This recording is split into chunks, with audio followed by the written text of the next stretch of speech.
आज की इस रिपोर्ट में हम बात करेंगे अफगानिस्तान के अर्थक्वेक के बारे में, क्योंकि अफगानिस्तान के अंदर एक बहुत बड़ा ज़लज़ला आया है और इस ज़लज़ले में 2200 से ज़्यादा लोग हलाक हुए हैं। दूसरी खबर है नेपाल की तरफ से। नेपाल की गवर्नमेंट ने कुछ जो सोशल नेटवर्किंग साइट्स हैं, यूट्यूब, इंस्टाग्राम, फेसबुक को बैन कर दिया है। तीसरी खबर यहाँ पर वेनेजुएला और अमेरिका की आ रही है, क्योंकि इस टाइम वेनेजुएला की गवर्नमेंट और अमेरिकन गवर्नमेंट में बहुत ज़्यादा रिश्ते यहाँ पर ख़राब होते नज़र आ रहे हैं। क्यों हुए हैं ख़राब? क्योंकि बराबर अमेरिका ये बोलता आ रहा है कि अमेरिका कि जो डोनाल्ड ट्रंप है, जो प्रेसिडेंट है, उन्होंने वेनेजुएला की गवर्नमेंट पर ये आरोप लगा है कि वेनेजुएला की जो गवर्नमेंट है, जो वेनेजुएला के अंदर जो माफिया काम कर रहे हैं, जो नशीले पदार्थों का जो बिजनेस कर रहे हैं, वो बहुत ज़्यादा उसमें बढ़ चढ़ कर हिस्सा ले रही है। और इसी वजह से अभी 2 से 3 दिन पहले एक वेनेजुएला की एक बोट अमेरिका की तरफ जा रही थी और वो उसके टेरिटरी में आ गई, तभी जो अमेरिकन नेवी उस पर एयर स्ट्राइक कर दी और सबको हलाक कर दिया। जबकि यहाँ पर वेनेजुएला का यह कहना है कि जितने भी उस बोट में लोग थे सिविलियन थे और इनोसेंट लोग थे, हम ये बिल्कुल भी बर्दाश्त नहीं करेंगे। इसके बाद में वेनेजुएला ने कुछ अपने जो फाइटर जेट्स हैं जो अमेरिकन टेरिटरी के आसपास में तैनात कर दिए हैं। जवाबी कार्रवाई में भी ट्रंप ने यहाँ पर वेनेजुएला से ये बोला है कि अगर वेनेजुएला की जो फाइटर जेट्स है वो अमेरिकन टेरिटरी के आसपास अगर पाएगा तो उनको उड़ा दिया जाएगा। जी हाँ, खबरों की शुरुआत करते हैं। पहली खबर अफगानिस्तान की करते हैं। अफगानिस्तान के अंदर कम से कम 2200 लोगों के आसपास में लोग वो हलाक हो गए हैं एक ज़लज़ले में। यहाँ पर 3 ज़लज़ले आए हैं 3 दिन। पहला इतवार के दिन आया है, दूसरा मंगल के दिन आया है और तीसरा जो ज़लज़ला आया है वो जुमेरात के दिन आया है, जिनकी रिक्टर स्केल पर अगर बात करें तो 6.0 रिक्टर स्केल पर इनकी तीव्रता मापी गई है और ज़मीन से कम 5.5 km नीचे, यानी 5.5 किलोमीटर ज़मीन के अंदर ये ज़लज़ले आए हैं ज़मीन के अंदर। इससे जो मतलब ये है कि सबसे ज़्यादा जो एरिया इफेक्टेड हुए हैं अफगानिस्तान के अंदर, जो रूरल एरियाज़ हैं, जहाँ पर मतलब ये है कि आसानी से मदद नहीं पहुँच रही है और बिल्कुल जो घर हैं, कम से कम हज़ारों की तादाद में जो घर हैं वहाँ पर कोलैप्स हो चुके हैं, बिल्कुल ज़मींदोज़ हो चुके हैं। क्योंकि एक तो ऊपर से ज़लज़ला, इसके अलावा वहाँ पर बारिश हो रही है, तो जो ज़लज़ले के बाद में जो बारिश हुई है, जो घर हैं वो बिल्कुल तबाह हो गए हैं और कीचड़ों में बिल्कुल तबाह और बर्बाद हो गए हैं। इसमें सबसे पहले जो बात कर लेते हैं अफगानिस्तान के कौन से इलाके में ज़लज़ले आए हैं। Kunar province, heavy casualties. एक कुनार एक जगह है अफगानिस्तान के अंदर, वहाँ पर बहुत ज़्यादा कैजुअलिटीज़ हुई हैं, वहाँ पर लोग बहुत ज़्यादा ज़ख्मी हुए हैं। Homes are mainly wood and mud bricks vulnerable to collapse. मतलब ये है कि जो घर हैं वो बिल्कुल कीचड़ों में धंस गए हैं, क्योंकि सबसे ज़्यादा जो वहाँ पर जो घर बने हुए होते हैं, जो रूरल एरियाज़ में घर बने हुए होते हैं, पहाड़ों में, वो मिट्टी के बने हुए होते हैं और जिन पर जो ईंट से जो उनको बनाया जाता है वो भी मिट्टी की ईंट होती है। जब ये ज़लज़ला आया तो घर ज़मींदोज़ हो गए और इसके बाद में ऊपर से बारिश पड़ी।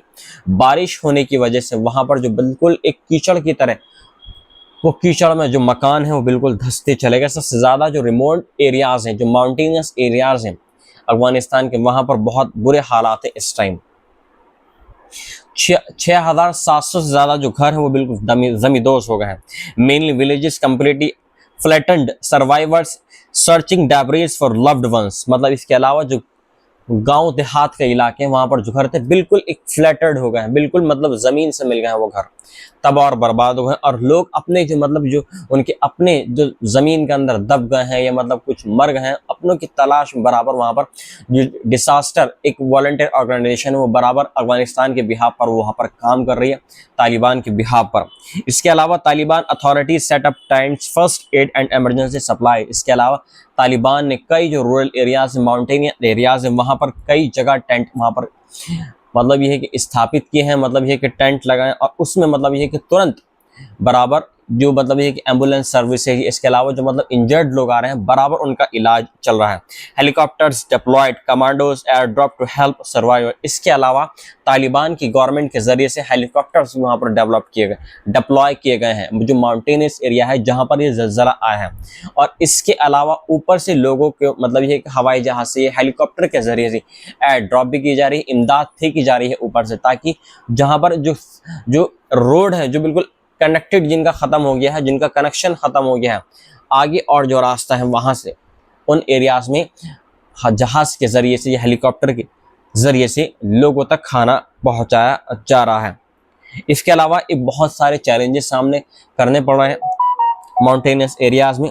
World food programme water supplies में रन आउट इन वीक्स, अगर मतलब ये है कि बराबर सप्लाई जारी नहीं रही तो WFP यानी वर्ल्ड फूड प्रोग्राम, जो मतलब ये है कि अफगानिस्तान के अंदर काम करती है UN एजेंसी, उसने वार्न कर दिया है कि अगर हालात सही नहीं हुए तो एक हफ्ते के अंदर अंदर वहां पर जो खाने पीने की चीज़ें उसकी किल्लत हो जाएगी और जो लोग हैं वो भूखमरी का शिकार हो जाएंगे लोग।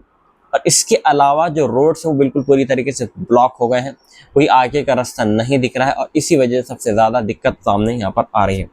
दूसरी खबर की शुरुआत करते हैं, नेपाल की बात कर लेते हैं। Nepal announced it will shut down access to major social media platforms like Facebook, X मतलब Twitter, YouTube, Reddit, LinkedIn for failing to register with authorities। इसका मकसद क्या है? देखिए, नेपाल की जो गवर्नमेंट है, जो बड़े बड़े अभी जो मैंने आपको नाम बताए हैं, Reddit है, LinkedIn है, YouTube है, इसके अलावा Facebook, जो बड़े बड़े सोशल मीडिया प्लेटफॉर्म्स हैं, इनको पूरी तरीके से ब्लॉक कर दिया है। ब्लॉक करने की वजह ये है कि उन्होंने अभी तक गवर्नमेंट के कोलैबोरेशन में जो भी नोटिफिकेशन दी गई थी इन प्लेटफॉर्म्स को, इन सोशल साइट्स को, उन्होंने अभी तक गवर्नमेंट के साथ में कोलैबोरेट नहीं किया है, उन्होंने अपने आप को रजिस्टर नहीं करा है और इसी वजह से नेपाल की गवर्नमेंट ने इनको ब्लॉक कर दिया है। Companies are required to register with the ministry of communications and information technology and appoint. Nepal की गवर्नमेंट का कहना यह है कि जो रजिस्ट्रेशन होने हैं वो होने हैं मिनिस्ट्री ऑफ कम्युनिकेशन के साथ में, यानी जो नेपाल की जो कम्युनिकेशन मिनिस्ट्री है और इसके अलावा जो इंफॉर्मेशन टेक्नोलॉजी मिनिस्ट्री उसके साथ में उनको मतलब ये कोलैबोरेशन करना है, उनके साथ में मतलब ये कोलैबोरेशन करने के बाद में उनको अपने आप को रजिस्टर कराना होगा। Deadline to register was Wednesday, और इस सब चीज़ की जो डेडलाइन थी मतलब ये है कि बुध का दिन था, जो आखिरी दिन था, यानी वेडनेसडे था, लेकिन अभी तक इन कंपनीज ने अपने आप को गवर्नमेंट के साथ में रजिस्टर नहीं कराया। तब कहीं जाकर गवर्नमेंट एक्शन ने और इन सब प्लेटफॉर्म्स को पूरी तरीके से ब्लॉक कर दिया। Unregistered platforms will be deactivated today onwards, ministry official. इसके अलावा जो अभी और कुछ रजिस्टर्ड जो साइट्स है उनको भी ब्लॉक कर दिया जाएगा। ये खाली मतलब यूट्यूब, फेसबुक, इंस्टाग्राम, लिंक्डइन का नहीं मामला नहीं है, और भी बहुत सारी वेबसाइट जिनको अभी ब्लॉक करना बाकी, जिन्होंने अपने आप को गवर्नमेंट के साथ में रजिस्टर्ड नहीं करा है। As of Thursday platforms will still accessible but risk shutdown. कुछ जो साइट्स हैं वो बराबर चलती रहेंगी नेपाल के अंदर, लेकिन डर है कि अभी अगर उन्होंने अपने आप को रजिस्टर नहीं किया तो किसी भी टाइम उनको गवर्नमेंट की तरफ से ब्लॉक किया जा सकता है। हु रजिस्टर्ड, देखिए अभी तक कौन रजिस्टर्ड हुए हैं नेपाल के अंदर। Only 5 platforms including TikTok and Viber have complied. In TikTok है, वाइब है, इन्होंने जो चाइनीज कंपनीज के जो ऐप है इन्होंने अपने आप को रजिस्टर्ड कर लिया है गवर्नमेंट के साथ में, जो नेपाल की गवर्नमेंट है। 2 others are still in progress. इसके अलावा 2 और वेबसाइट या प्लेटफॉर्म से जो अभी मतलब ये कि प्रोग्रेस में है, जिनको मतलब ये है कि रजिस्टर कराना बाकी, लेकिन अभी वो एक्सेसिबल हैं। Major companies like Meta, Facebook, Instagram, WhatsApp, YouTube, Alphabet, X, Twitter, Reddit, LinkedIn have not registered। जो अमेरिकन कंपनीज हैं की जो वेबसाइट्स हैं उन्होंने पूरी तरीके से अपने आप को रजिस्टर्ड नहीं कराया है। Move aims to curb hate speech, rumours and cyber crimes. Government का उद्देश्य क्या था इन सबको बैन करने का? क्यों उसने कहा कि आपको रजिस्टर कराना होगा? देखिए, एक जिस तरीके से साइबर क्राइम बहुत ज़्यादा बढ़ गए हैं हमारे भारत में, और इसके अलावा और जो पड़ोसी देश है वहाँ पर नेपाल की बात करते हैं तो बहुत ज़्यादा साइबर क्राइम बढ़ गए हैं, बहुत ज़्यादा मतलब ये कि सोशल जो एक्टिविटीज़ हैं उनका गलत तरीके से इस्तेमाल किया जा रहा है। अब गवर्नमेंट ये चाहती है, नेपाल की गवर्नमेंट ये चाहती है कि जो एक मैसेज भी अगर कोई बंदा कर रहा है तो उसका फुल तरीके से वॉच किया जाएगा। कोई भी अगर गलत हेट स्पीच का अगर यूज़ कर रहा है, वल्नरेबल कोई कंटेंट अगर डालता तो तुरंत उस पर एक्शन लिया जाएगा, और इसी वजह से गवर्नमेंट ने एक्शन लिया है, ताकि अभी अगर इनको ब्लॉक नहीं करा तो ये अपने यूजर्स के साथ में रिस्ट्रिक्शन नहीं होंगी, ना ही उनके साथ में सख्ती से पेश आएंगे। Telegram block in July 2025 over fraud money laundering concern. इसके अलावा टेलीग्राफ को भी बैन कर दिया गया था, जी हाँ, 2025 में। लेकिन क्यों बैन किया गया था? मनी लॉन्ड्रिंग के केस में टेलीग्राम पर आरोप लगा था, लेकिन अब इसके बाद में टेलीग्राम को वहां पर अनब्लॉक कर दिया गया है। TikTok faced in 9th month ban lift in August 2024 after compliance with local rules. इसके अलावा टिकटॉक को भी वहां पर बैन कर दिया गया था, 2024 में इसको अनब्लॉक किया है गवर्नमेंट ने। अब बात कर लेते हैं वेनेजुएला की खबरों की तरफ। बात कर लेते हैं वेनेजुएला की खबरों की। Two Venezuelan F-16 fighter jets flew over USS Jason Denham on Thursday. एक यूएसएस जस एक यूएसएस जॉनसन ए दनहम एक युद्धपोत है, उसके आसपास में दो तीन जो वेनेजुएला के F-16 फाइटर जेट्स हैं उनको उड़ता हुआ देखा गया है। ये अमेरिका की जो नेवी है उसने कंफर्मेशन किया है। US Defense Department called it a highly provocative move aimed at disrupting US operations. उसने कहा है कि ये बहुत बिल्कुल मंजूर नहीं है। अगर इस तरह के फाइटर जेट्स इस तरह के डेवलपमेंट डिप्लॉय अगर करता है वेनेजुएला, तो इसका मतलब ये है कि अमेरिका को वेनेजुएला रोक रहा है। जो अमेरिका मतलब ये कि जो इलीगल काम हो रहे हैं उनकी रोकथाम करने के लिए वेनेजुएला उनमें बाधा डाल रहा है। US Jason Denham was deployed to waters of Venezuela for counter narcotics operations under the Trump administration. मतलब ट्रम्प एडमिनिस्ट्रेशन ने ऑर्डर दिया अभी 2 से 3 दिन पहले जो बोट को एयर स्ट्राइक में मार दिया गया, उसको खत्म कर दिया। ये ट्रम्प एडमिनिस्ट्रेशन का ही ऑर्डर था और इसी ऑर्डर की वजह से अमेरिकन टेरिटरी के आसपास में जो अमेरिका का जो समुद्र का इलाका जहां पर लगता है, जो उसका बॉर्डर लगता है, उसी के अंदर ही ये है कि एक जो युद्धपोत है उसको तैनात किया गया है जिसका नाम है USS जेसन डनहम। लेकिन वेनेजुएला को इससे बहुत ज़्यादा चिड़न पैदा हो रही है। चिड़न पैदा इसलिए हो रही है क्योंकि उसने नारकोटिक्स का हवाला देते हुए उसने कहा है कि ये है कि वेनेजुएला बहुत ज़्यादा बढ़ चढ़कर इसमें हिस्सा ले रहा है ताकि अमेरिका के अंदर इलीगली जो नारकोटिक्स जो चीज़ें हैं, जो इलीगल चीज़ें हैं, वो पहुंचा रहा है वेनेजुएला। यूएस ने क्या कहा, क्यों warning the? Pentagon statements The cartel running Venezuela is strongly advised not to obstruct or interfere with US counter narcotics and counter terror operations. Pentagon ने अपने स्टेटमेंट में ये कहा है कि अगर वेनेजुएला ने हमें रोकने की कोशिश की तो इसका बहुत बुरा अंजाम होगा। जी हाँ, और उसने जो वेनेजुएला के जो प्रेसिडेंट हैं उनके ऊपर $50 बिलियन का इनाम भी रखा हुआ है।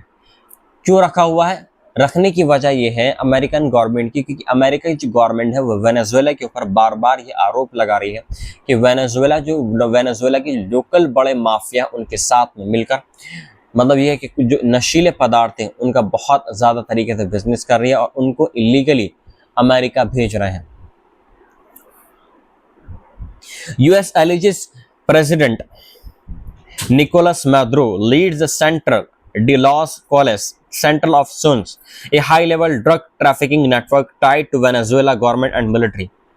अमेरिका की जो गवर्नमेंट है उसका कहना यह है कि वेनेजुएला के अंदर ही एक कार्टेल डी लॉस सोलेस के नाम का एक यह है कि एक माफिया है, एक संगठन है जो जो नशीले पदार्थ है उनका यह है कि इलीगल बिजनेस करता है और गवर्नमेंट की कोलैबोरेशन में ये सब काम होता है।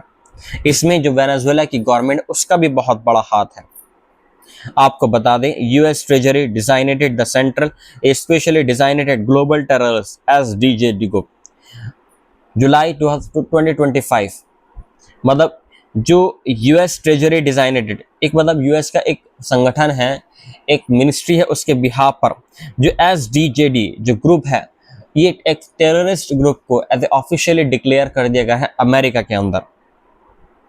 US doubled reward for Maduro arrest. अगर मैदरूफ का अरेस्ट करते हैं जो वेनेजुएला के प्रेसिडेंट हैं निकोलस मैदुरो, उनके ऊपर 25 से लेकर $50 मिलियन तक का इनाम रख दिया है। इसके अलावा वेनेजुएला के जो प्रेसिडेंट है, बदले की कार्रवाई में क्या कहा है उन्होंने? Venezuela president Nicolas Maduro ordered a new mobilization of the National Bolivarian Militia. इसके अलावा जो वहीं की एक बोलिवियन नेशनल मिलिट्री ग्रुप उसके साथ में उन्होंने गठबंधन किया है ताकि इन फ्यूचर अगर अमेरिका अटैक करता है वेनेजुएला के ऊपर तो ये है कि बढ़ चढ़कर हिस्सा लिया जाए, अमेरिका को ये को खुलकर सामना उसका किया जाए। इसका एम क्या है? Strengthening national defence amid rising tensions with US। इस मोबिलाइजेशन का मतलब क्या है? देखिए, मोबिलाइजेशन का ये है जो अभी वेनेजुएला ने ऑर्डर किया है एक लोकल मिलिट्री माफिया को, मकसद ये है कि कैसे भी हालात में अगर अमेरिका उसके ऊपर अटैक करता है तो मतलब ये है कि खुलकर उसका सामना किया जाए। आपको बता दें कि वेनेजुएला के अंदर 15,771 पॉपुलर डिफेंस बेसिस हैं, 5,336 कम्युनल मिलिटिया यूनिट्स हैं, मतलब जो उनकी यूनिट्स बनी हुई हैं मिलिटिया की। इसके अलावा already 4.5 million trend citizens in the militia, जो इसके मिलिटिया ग्रुप में 4.5 लाख के आसपास में लोग इस मिलिटिया ग्रुप में, मतलब यह है कि इस मिलिटिया ग्रुप का हिस्सा है। With new volunteers through a digital investment platform the total could exceed 8 million. अगर मतलब यह है कि उनके ऊपर अगर काम किया जाए, वॉलंटियरली उनके ऊपर काम किया, उनको समझाया बुझाया जाए, उनको अगर ट्रेनिंग दिया, तो ये जो संख्या है ये 80 लाख के आसपास पहुंच सकती है वेनेजुएला के अंदर। Venezuela can preserve peace and defend against external threats. Maduro का कहना है कि वेनेजुएला जो है पीस चाहता है, वो बिल्कुल भी बर्दाश्त नहीं करेगा कि उसकी सॉवरेनिटी के खिलाफ या उसके पीस को तोड़ने के लिए कोई दूसरा बाहर का मुल्क वहां पर जाकर एयर स्ट्राइक करे, उस काम में दखल अंदाजी करे। US president Donald Trump ordered expanded military action against Latin American drug cartels, मतलब जो मिलिटिया ग्रुप है, जो ड्रग मिलिटिया ग्रुप है, उसके खिलाफ कार्रवाई के अमेरिका के जो प्रेसिडेंट है उन्होंने मतलब ये कार्रवाई का आदेश दिया था।